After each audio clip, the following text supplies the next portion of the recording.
I'm going to be talking about the functional Kegel, the functional pelvic floor. How to make your pelvic floor contractions that you've been doing even prepartum or postpartum more functional. You want the muscles to be able to activate, to fire, to be working for you all the time. And to do that, you have to practice using them all the time. It is not uncommon for the pelvic floor to get weak or even stop firing, stop activating after having babies or other traumas. It's not just for postpartum, but I'm focusing on the postpartum for this series. But when your muscles get weak, you need to be able to turn them on and then strengthen them at different functional levels. For example, I wouldn't just give my son 50 pounds to carry and tell him to walk it down the street. He could maybe do that, but it wouldn't be the best thing for him. He'd probably break down, maybe use the muscles I want him to use halfway or maybe even not at all. So you got to do it, build your way up after having a baby to being able to get them firing and then get them functional.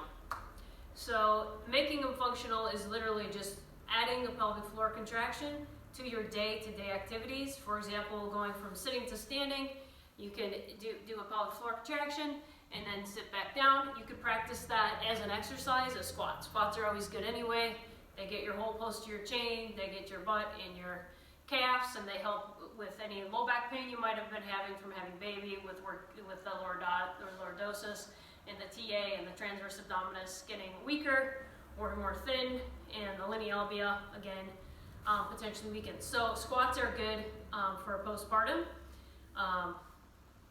So you can do a pelvic floor contraction and then stand. This is something you have to do functional anyway, as long as you were somewhat functional after having a baby. So you can do a pelvic floor contraction, stand up, make sure it was still firing and make sure it's still activated. You'll know it's not activated if you try to do a pelvic floor contraction and it immediately moves again. So you should be able to hold it as hard as you can, sit down. So when you sit, try to activate again, and if there's nothing to activate because it's already active, or maybe it's so weak it's not even activating. So you want to activate it, stand up. You can see if you were able to hold the pelvic floor contraction by trying to relax it. Was there anything to relax? No, then maybe you probably didn't hold it all the way through. So maybe you need to go back to some of the other exercises in video 1 and 2 before you do a functional squat with a pelvic floor contraction. Not saying you shouldn't try to do this, but that's one thing you can start to do to progress it from the other 2 videos. So just to sit to stand squat, other things you can do are your hip muscles are also your pelvic stabilizers, especially glute medius. So you can add a glute medius exercise. You could do it a short lever, keep your knee bent, and lift it up, and bring it down. And then when you're doing this, you add a pelvic floor contraction, lift it up, bring it down. Pelvic floor contraction, lift it up, bring it down. See if you lost anything, reactivate it. So contract the pelvic floor, tailbone to pubic bone, then lift, and then lower. Another good one to do after baby is to go over. You might have to wait maybe like 4 weeks, 3 weeks before you want to actually lay on your stomach, depending on your situation. And at least you want it to be comfortable. It shouldn't be painful. You get your 2 pelvic bones here on the front on something firm like a table. And then you activate your pelvic floor and then lift your leg up and then bring it back down.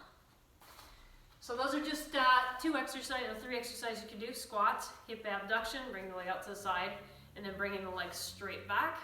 As 3 exercises to make your pelvic floor more functional. You could also do this while walking, while talking on the phone. Try to do your sets of pelvic floor contractions. Again, I said 60 a day.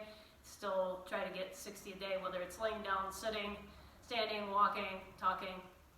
All right, so I think that's good for how to make your pelvic floor muscles functional following postpartum. I hope you learned something today, and I look forward to seeing you on video 4.